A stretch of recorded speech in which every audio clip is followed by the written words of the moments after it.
보실 성경 말씀은 요한계시록 7장 13절 14절을 보시겠습니다. 장로 중 하나가 응답하여 나에게 이르되 이 흰 옷 입은 자들이 누구며 또 어디서 왔느냐.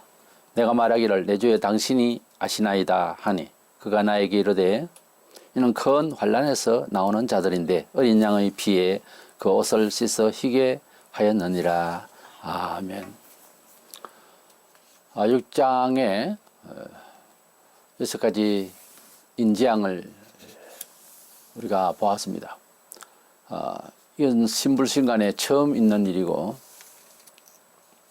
지구촌 마지막에 하나님의 재앙을 이렇게 맞이하게 될 때에 신앙이 있어도 성도들이라도 불안을 느낄 수가 있습니다. 그럴 때마다 힘을 주시는, 그래서 우리가 약할 때마다 힘을 공급하시는 하나님이시기 때문에 계시록에는 중간중간 낙심할까봐 꼭 구원은 해준다, 반드시 구원을 하게 돼 있다, 해주겠다 하는 약속으로 환상을 보여주시는 내용이 삽입이 되어 있어요. 그 중에서 먼저 7장에 이렇게 위로의 말씀을, 천지개벽이 정말 일어나고 상당히 무서워질 때에 하나님께서 우리를 반드시 택하신 백성을 구원하신다 하는 그런 환상을 보여주심으로써 우리에게 힘을 주시는 거죠. 그런데 여기에 두 파트의 무리가 나오는데, 먼저는 유대인들이 그 이스라엘 14만 4천 명이 나오고 각 지파마다 12,000명씩 해서 그 사람들 구원을 꼭 하겠다고 하는 뜻으로 이마에 하나님 인을 이제 찍는 그런 내용이 나오고요. 뒤에는 또 앞에 하고 무리가 다르게 설명이 되어 있는 각국의 백성들이 큰 무리를 이루고 이제 나오는데, 그것을 이제 본문을 보았습니다. 이들은 어린 양 예수를 믿는 기독 성도들 이렇게 표현하고 있는데, 많은 사람들이 앞에 12지파에 14만 4천 명하고 뒤에 표현된 거하고 같은 무리를 설명하는 거다 이렇게 하지만은 그렇게 보기가 어려운 겁니다. 그래서 구원사적으로도 하나님께서 이스라엘 백성을 먼저 구원하시고 그 다음 이방인을 구원하신 것 같이 말세에도 그렇게 마지막 종결로 구원의 완성을 이루실 때도 그렇게 하실 것을 우리가 보는 것이 자연스러운 거죠. 그래서 육의 백성과 영의 백성, 처음 사람 지으실 때도 육을 지으시고 그 다음에 영혼을 불어넣어 주시고 이렇게 한 것과 같이 하나님께서 이스라엘 백성을 구원하실 것을 약속하신 대로 말세에 그렇게 하나님의 역사가 있을 것이고, 또한 기독 성도들이 예수를 믿게 될 것이다. 이렇게 이제 만국 백성 중에서 기독 성도들이 또 하나님의 백성이 될 것이다. 이렇게 이제 보여주는 그림이죠. 그래서 제가 답을 먼저 내리면서 제목을 삼습니다. 유대인과 기독 성도의 구원이라, 이런 제목으로 말씀을 나누고자 합니다. 먼저는 이스라엘 12지파명과 14만 4천 명이 나옵니다. 본장 전반부에는 이렇게 1절부터 읽어보면 이스라엘의 각 12지파 명이 나오고 그 다음에 지파마다 12,000명씩 이렇게 기록되고 합하니까 곱을 하면 14만 4천 명이 됩니다. 이렇게 나오지만은 이어서 9절 이하에 보면은 셀 수 없는 만민들이 나오는데, 앞에 이스라엘 백성을 상징적으로 하나님 백성이라고 하는 상징에 물론 숫자지만은 14만 4천 명이라고 이렇게 딱 떨어지는 명시되는 이런 표현하고는 많이 다릅니다. 이스라엘 나라 이제 자체만 이렇게 또 지명하시고 또 이렇게 정리를 하시니까 그거하고는 또 다르단 말이죠. 이래서 이와 같이 이스라엘 백성과 뒤에 나오는 무리의 백성들의 구원이 이제 상이하다, 이런 차원에서 봐야 될 것입니다. 먼저 세계 만방 기독 성도들을 이단 신천지처럼 지파명을 붙여서 설명할 수가 없잖아요. 각 나라 백성을 무슨 지파라 이렇게 하기에는 어울리지를 않는다 그 말이죠. 그리고 말세에 구원 얻을 이스라엘 12지파는 하나님의 인을 맞았다고 3절에 말하고 있습니다. 그리고 기독 성도들은 에베소서 1장 13절에 그 안에서 너희도 약속의 성령으로 인치심을 받았다 그랬어요. 구약 백성은 남자들에게 할례를 행했죠. 그래서 외부적인 이런 이제 의식을 통해서 또는 하나님의 그런 이제 약속을 받는 그런 그 매체로서, 그런 방식으로서 외부적으로 구약의 구원도 그렇고 여러 가지 역사가 그렇습니다. 그리고 신약에는 할례 받는 거라든지 주일 성수는 물론 하나님 앞에서 은총을 받는 법이기도 하고 영원한 기록입니다만은 모든 율법주의가 사라졌다는 거죠. 뭐 제사라든지 여러 가지 안식일 제도라든지 이런저런 일들이, 과거에는 안식일 제대로 안 지키면 죽었어요. 근데 지금은 영적으로 다 해결을 한다는 거죠. 우리 눈에는 안 보이지만, 그래서 신약에는 좀 더 예민합니다, 사실은. 뭐 눈에 안 보이니까 하나님 안 보는 것 같이 생각하면 안 된다고 말이에요. 구약에는 행동을 보고 그죠, 그렇게 징벌을 하시고 또는 마음도 살피셨어요만은 우리는 그렇게 이제 차원이 육신적인 차원이 이제 아니고, 신약에는 예수님을 내 마음에 진정으로 모실 때 성령께서 역사하셔서 우리 마음을 완전히 이제 영혼을 새롭게 거듭나게 하시고 하나님을 바라볼 수 있도록 눈을 열게 하셨죠. 그래서 그것을 성령으로 인쳤다 하는 뜻으로서 에베소 1장 13절에 말씀하고 있는 거죠. 이스라엘 백성들은 성령으로 인쳤다는 이런 뉘앙스로서 말씀하신 적이 없어요. 할 일을 행하시고, 또 말세에는 반드시 내가 구원한다고 하는 신분을 상징하고 하는 존재감에 대한 이마에다가 이제 인을 찍는다 그랬습니다. 어떤 표시가 있을 법합니다. 왜냐하면 그들은 이제 그 하나님의 말씀을 이제 차기도 하고, 이마에 또 여호와의 성결에 관한 제사장의 그런 두건 같은 이런 모습에서도 이제 이마를 통해서 그 사람 이마를 보면 그 사람 얼굴을 보는 것이고요. 그 사람 이마가 훤하고 편하면 정말 빛이 나고요. 또 우울하고 하면은 어두운 기가 있죠. 그래서 그 사람의 영혼 상태, 그 사람의 신분 상태, 이런 모든 것들이, 모자를 쓰는 것도 머리 쪽, 이마 쪽이요. 그래서 하나님의 백성을 반드시 구원한다고 하는 어떤 상징적인 일이 있을 거란 말세에. 그래서 이스라엘 백성들이 과연 하나님의 백성이 맞다라고 하는 것을 알게 될 거예요. 그리고 우리는 그때나 지금이나 성령의 인을 받아서 하나님의 백성이 된 겁니다. 그래서 앞에 사람들은 이마에 하나님의 인을 맞았고 같은 성령 하나님이시지만은 우리는 성령의 인을 맞는다라고 했기 때문에 표현상 다르다고 말해요. 이스라엘 백성들이 이마에 인을 받는다고 하는 것은 구원을 확실히 내 것으로 만드는 백성이다라고 하는 상징적인 의미인데요.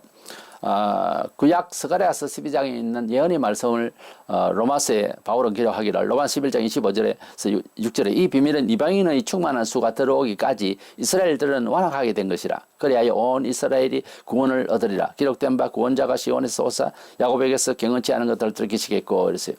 이스라엘 백성들이 예수님을 정말 기다리던 메시아를 인식을 못하고 오히려 십자가에 못 박도록 해버렸습니다. 저 마음이 악해져가 있고 그렇게 했으니까 예수님을 이제 알 수가 없었죠. 지금도 우리 영혼이 맑고 밝게 되려면은 죄를 없이 하고 탐심을 버리고 회개하고, 그랬을 때 이 하나님의 뜻을 개인적인 일부터 시작해서 모든 환경에 대해서 바로 대처할 수 있는 그런 생각이 듭니다. 그렇지 않으면은 잘 믿다가도 타락하면 그 구체적으로 예배도 잘 안 드리고 성경도 안 보고 기도도 안 하고 회개 안 하니까 겸손 아니잖아요. 이렇게 교만해지고 뭐 또 욕심은 계속 살아서 움직이고 이러면은 하나님께서 인도하심에 대해서 그림자도 못 봅니다. 자꾸 어두워요. 명문만 하나님 백성이지 구약의 이스라엘 백성만 화를 당한 게 아닙니다. 기독 성도도 하나님 앞에서 감사가 넘쳐야 되고 영안이 밝으려면은 회개하고 겸손해져 있어야 됩니다. 그랬을 때에 하나님께서 넉넉히 30배, 60배, 100배 이르는 은총을 계속 부어주십니다. 하나님 한번 선택하시면 그냥 안 두세요. 하나님을 사랑하고 찬양하고 하나님을 선전하고 영광을 돌리면은 계속해서 부어주시는 하나님이신 것을 기독교 2000년 역사도 많은 사람들의 간증을 통해서, 간증을 하지 않고 있어도 사실은 은총을 계속 받고들 있습니다.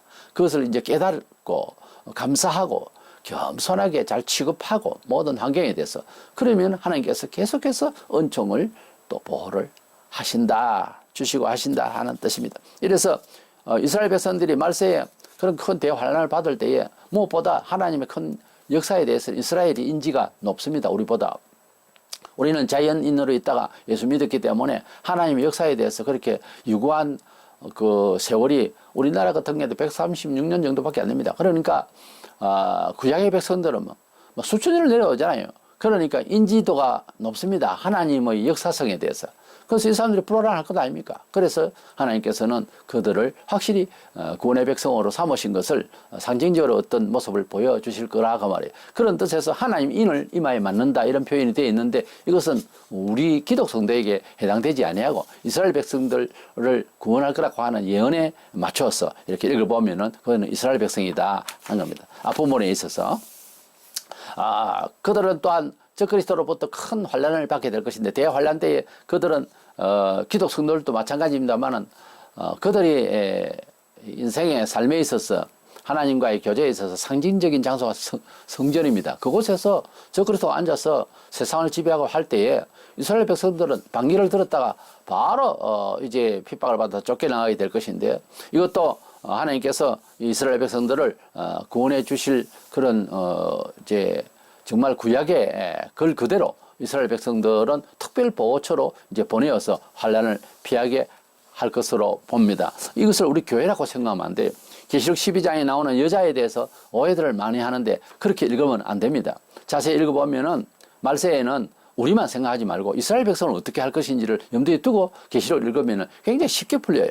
그래서 12장 14절에 보면 그 여자가 그래서 유대인들을 말합니다. 큰 독수리 두 날개를 받아 광야 자기 곳으로 나라가 거기서 그 뱀의 낯을 피하여 한때와 두때와 반때를 양육받으며 이 한때와 두때와 반때 3년 반을 말하는데 이것은 전반부에 적그리스도의 대환란을 피해서 이제 도망가게 되는데 피한다는 것은 적극적으로 핍박할 때 그것은 말세에 소위 환란성전이라고 대성전을 지을 것인데 그 예루살렘 성전에 앉아 내가 신이다라고 데살로니가 후서 2장 1절로 4절에 보면은 그렇게 될 때에는 이건 말이 안 되는 거죠. 유대인들이 아무리 타락하고 그들이 예수를 안 믿고 이래도 유일신 하나님에 대해서 또 우상이 뭔지에 대해서 조상들이 당한 것을 잘 알기 때문에 그것만은 부정을 할 수가 없어요.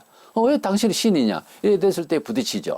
그래서 핍박을 받고 이제 하나님께서 예비하신 곳으로 그 구원받을 유대인들이 다 들어가서 후반기에 큰 대환란을 피하게 될 것으로 보는 것입니다. 이래서 계시록 7장을 보면 앞부분의 그림과 뒷부분의 환상은 다른 양상으로 충분히 인식할 수 있도록 표현 기술이 완전히 다릅니다. 앞부분에는 숫자가 있고 영적이지 아니하고 그리고 각 지파명이 있고 이런 사람을 우리 기독교 성도라고 하는 것은 너무 이것은 비약되는 거죠. 그래서 우리가 표현을 할 때도 하나님께서 우리말로 아가 다르고 어가 다르다고 하나님께서는 어떤 경우에 있어서는 이제 비유도 선으로 표현할 때도 있고 악으로도 표현할 때가 있고 심지어 그랬는데 일방적으로 교회를 위한 책이다. 계시록을 그렇게 읽어도 안 되고요. 유대인을 위한 책이다. 이렇게 읽어도 안 됩니다. 예, 문맥상 잘 보시고 정말 되면은 이스라엘 백성들이 저렇게 지금은 이제 몇 프로 믿는지 모르지만 12% 이렇게 개정을 했다고 하던데 그 사람들이 비록 메시아를 죽이고 한 죄를 받았지만은 세상 법도 그렇지 않아요. 행보를 받고 나면 그 이상 뭐라 할 수가 없는데 이렇게 하나님께서 이스라엘 백성들을 완전히 버리지 않으시고 말세가 되면 마음을 회복시켜서 그들을 구원시켜 주실 것을 우리가 믿고 있고 그렇게 예언이 되어져 있고요.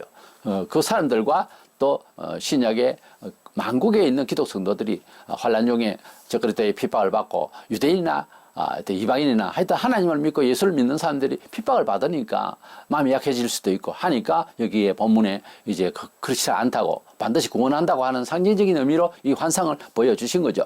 그래서 두 파트로 이제 읽어지면 뒤에도 해석이 되는 데에 충분한 자료가 됩니다. 그래서 7장을 너무 기독 성도들로서 환상을 끼워 맞추려고 하지 말고 표현 그대로 지파명이 있는 것이 이스라엘 백성이다 이렇게 알고 있으면 좋겠고 뒤에는 이제 큰 무리들, 셀 수 없는 무리 이렇게 표현하지 않잖아요. 앞에는 14만 4천 명이 왜 셀 수가 없어요?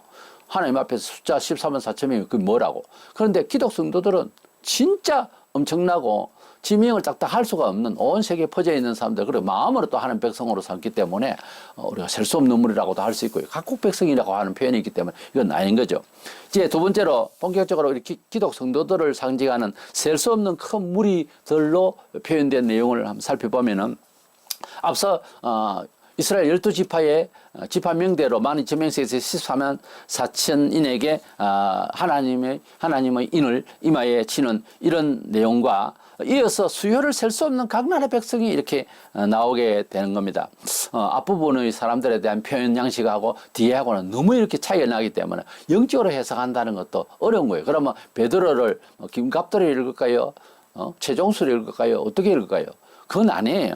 이래서 이스라엘 백성은 이스라엘 백성이고 또 예수 안에서 만국의 기독 성도들은 성도들을 이렇게 표현하고 있는 그대로 봐야 됩니다. 본장 9절에 2일 후에 내가 보니 각 나라와 족속과 백성과 방언에서 아무도 능히 셀 수 없는 큰 무리가 나와 흰옷을 입고 손에 종려가지를 들고 보좌 앞과 어린 양 앞에 서서 그렇게 표현되어 있잖아요. 앞에는 어린 양 앞에 어떻게 서서 하는 그런 12지파의 내용이 없어요. 부연 설명이 아니에요. 이 환상이 있고 난 뒤에 2일 후에 그랬잖아요. 후에 약간의 타이밍이 있어요. 그리고 내가 보니 사도 요한이 보니까 각 나라 족속과 백성, 각 나라 족속 이렇게 했으면 이게 끝났잖아요. 이스라엘 12지파 아니잖아요. 각 나라 족속과 이렇게 표현하면 안 되죠, 이스라엘 백성을. 그런데 앞에는 12지파명이 나오는 거 보면 뚜렷하게 하나님의 택하신 유대인들, 참 유대인들을 말하는 거예요. 그래서 잠시 풀어보면 먼저 성도들의 무리가 온 세상에 깔려있기 때문에 각 나라 백성이 이렇게 한 거예요. 그렇죠? 각 나라 족속과 백성과 방언이라 이럴 때는 앞에 수효를 딱딱 찍어서 명시한 숫자화한 이 이스라엘 백성에 대한 내용하고는 표현이 다릅니다. 각 나라 방언을 하는 자들이니까 이스라엘 한 나라가 아닙니다. 그리고 능히 셀 수 없는 큰 무리라 하는 표현은 14만 4천 명을 두고 할 수가 없어요. 능히 셀 수 없는 무리, 700만이라든지 1억 명이라든지 이러면은 너무 숫자가 많으니까 그런 표현으로 이제 약간 오버한 건가? 이러지만은 이건 아니거든. 14만 4천이 지금의 숫자시 말세에 이 숫자가요, 백성의 그 어떤 수혜를 말할 때 그렇게 크질 않잖아요. 한 도시 뭐 정도밖에 안 되거든요. 그것도 소도시. 그러니까 능히 셀 수 없는 큰 무리 이건 안 맞아요, 표현이. 그리고 흰옷을 입고 손에 종려가지를 들고, 이제 이따가는 종려가지는 자들이 이제 찬양하고 할 때 들고 이제 흔드는 건데 이것은 지상 전투적 교회가 세상을 승리하고 적그리스도로부터 사상을 빼앗기지 않고 끝까지 목숨을 걸고 이겨서 그래서 종려가지를 들고 승리를 외치는 그런 모습을 볼 수가 있는 겁니다. 보자 그 어린 양의 앞에 섰다. 어린 양은 줄곧 우리 예수님을 말씀하고 있는 거죠. 그래서 예수의 피로서 구속받았어. 흰옷을 입었다. 흰옷은 성결해졌다는 말, 믿음의 흰옷을 입었다 하는 거예요. 믿음의 흰옷을 입고 그렇게 정함을 받은 그리스도인들이 이제 이렇게 표현되고 있는 겁니다. 때문에 각 나라 백성들로서 군단을 이룬 것이 바로 기독 성도가 아니냐는 겁니다. 이스라엘 백성들이 혹시 이곳저곳에 흩어져 살지만 각 나라 백성이라 이렇게 표현할 수는 없는 거예요. 그리고 두 번째로는 큰 환란에서 나온 자들이라고 했어요. 뒤에 나온 이 무리들은 보면 14절 이는 큰 환란에서 나온 자들인데 어린 양의 피에 그 옷을 씻어 희게 하였느니라 그랬어요. 어린 양 예수 그리스도의 피로 영적으로는 어두운 죄 흑색은 죄를 상징은 하죠. 어두운 죄에서 어린 양의 피로 씻었다니까 벌겋게 씻다 그 말이 아니고 보혈로서 속죄함을 받아서 마음이 희게 되었다 그 말입니다. 그래서 어렵다 치감을 받은 백성들이다 이런 뜻이에요. 그래서 이 환란에서 나온 자들이라는 것은 일상에서 우리도 어려움 속에서 헤어나올 수 있고 건강도 회복될 수 있고 가난에서도 벗어날 수도 있고 하는 일이 있지만 여기에는 원문에 보면 그 큰 환란이라고 이렇게 테스락하는 그 정관사가 붙어 있어요. 그러니까 좀 상징적인 의미가 크게 있어요. 그러니까 마지막 때 그때 그 큰 환란에서 나오는 자들이라 이런 뜻이에요. 이렇게 말세에 기독 성도들이 온 세상에 있는 성도들이 그 큰 환란에서 마지막 대환란에서 나올 자들이다 하는 뜻이에요. 그러니까 우리는 하나님의 백성들이라고 할 때는 유대인들과 그리고 이방인 우리 기독 성도들 를 이제 상징적으로 말씀하신 이 각 나라 백성들 이렇게 흰 옷 입은 어린 양의 피에 적심을 받아서 속죄함을 받은 백성들 이렇게 표현되어 있는 것을 보면은 이것은 완전히 앞부분의 백성들을 명기하고 거기에 대한 자세한 설명을 한 것과 뒤에는 완전히 다르다는 겁니다.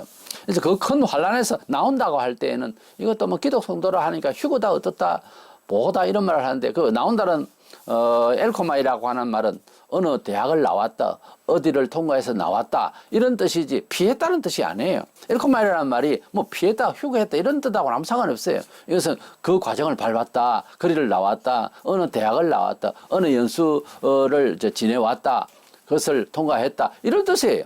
그래서 이렇게 하나님의 보호를 받아서 구원을 받은 이 백성들은 눈물을 씻겨주시는 위로를 받아 살 것을 또한 15절에서 17절에 말씀하고 있습니다. 이래서 우리 예수님이 오시기 전에 구약 시대에 이제 많은 선지자 세례 요한까지 있었습니다만은 적그리스도가 오기 전에도 거짓 선지자가 많이 이제 나타날 것인데 지금도 많이 나타나고 있습니다만은 특징이요, 대화가 안 됩니다.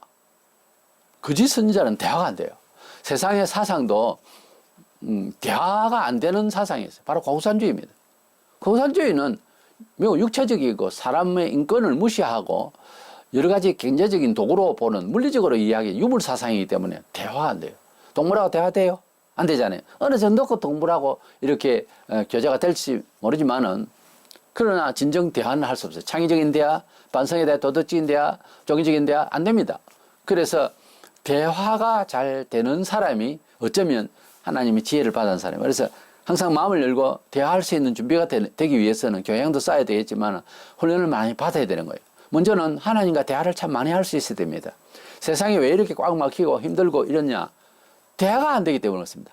하나님과 대화가 되는 사람이라고 하는 차원에서 생각하면 그 사람은 뭐든지 대화가 될 것 아닙니까? 그러면 의논하고 응답받고 아뢰고 그럴 수가 있잖아요. 마찬가지 사람과의 관계에서도 신통, 인통, 물통이 만사행통 이런 말이 있어요. 하나님과 통하면 사람과도 통한다는 것이 원리가 그래요. 그래서 하나님하고 잘 대화가 되는 사람은 하나님이 삶을 어떻게 살라고 하시는 음성을 많이 듣고 이해하고 성경을 그대로 받아들이고 훈련이 계속되면 사람과 사이에서도 자꾸 열어서 유도해서 우리 함께 이렇게 살자라고 하는 식으로 그렇게 유연하게 되고 꽉 막혔으니까 핍박하니까 이제 몇 맞을 준비도 해요. 각오도 하고 얼마나 감사합니까? 그리스도인이 살아가는 태도를 제대로 지켜나가면 세상 사람들이 알고 보면 굉장히 감사한 사람들입니다. 그래서 하나님과의 소통이 잘 되면 사람과의 관계에 있어서도 피치를 해요. 피치를 하는 줄 알면서도 이것이 가장 좋은 정말 최선의 길로 알기 때문에 이렇게 마음을 열고 인내하고 유도하고 기다리며 인내하며 용서하며 그러면서 자꾸 열어줘요. 그때도 열어라 조금씩만 열면 그냥 쑥쑥 들어가거든요. 하나님 은혜가. 그러니까 이렇게 어떤 의지적인 면에서 이제 설명하자면 이렇게 막아놓고 고집을 피워서 그래요. 사람이 그 고집도 그냥 생긴 게 아니고 누적된 고집이에요. 그리고 어느 가정에 태어났느냐, 어느 지역에서 어느 시대에 살았느냐에 따라서 이 고집도 또 성격이 다 달라요. 돌과 같은 고집, 쇠뜨기 같은 고집, 나무 같은 고집, 흙덩이 같은 고집이 정도가 있겠죠. 어쨌든 하나님 말씀을 안 받아들이려고 그래요. 근데 그런 사람은 또 버릇이 또 하나님을 치려고 하는 성격이 있거든요. 제정신이 아니죠. 마귀가 다 역사하는 건데 이걸 조금만 열어주고 잘 인내하고 탁 열면 하나님 은총이 막 들어가게 되는 거죠. 이래서 우리는 하나님과 잘 소통하고 사람들과 잘 소통하면은 우리는 원만히 이 시대와 또 종말에 하나님의 은혜를 받고 보호를 받고 사람들 사이에서도 은총을 받을 줄로 압니다. 대화 환란이 오기 전에 우리는 벌써 세계적인 질병을 앓고 있고 이런 가운데서 우리는 앞으로도 의사가 감당할 수 없는 그런 위험한 일들이 또 병들과 그리고 전쟁, 정치적 견해, 사상적인 혼란, 여러 가지 문화적인 도덕적인 타락과 세상의 혼란, 지금도 사실 매우 힘든 세상이잖아요. 우리가 물질적으로 옛날보다 많이 과학화하고 풍요를 이루고 특별히 우리나라가 은총을 받았어요. 이렇게 하기 위해서 은혜를 부어주신 이유는 많은 사람들이 선교를 하고 기도하고 했기 때문에 사실 이렇게 된 것이지 사람 머리로서 뭐 북한에 머리가 없어요? 아프리카에 머리가 없습니까? 미개인은 머리가 없어요? 생각도 다 있어요. 그런데 하나님이 없으면 그 머리가 아무짝도 못 써요. 좋은 일로서 창의적이지를 못합니다.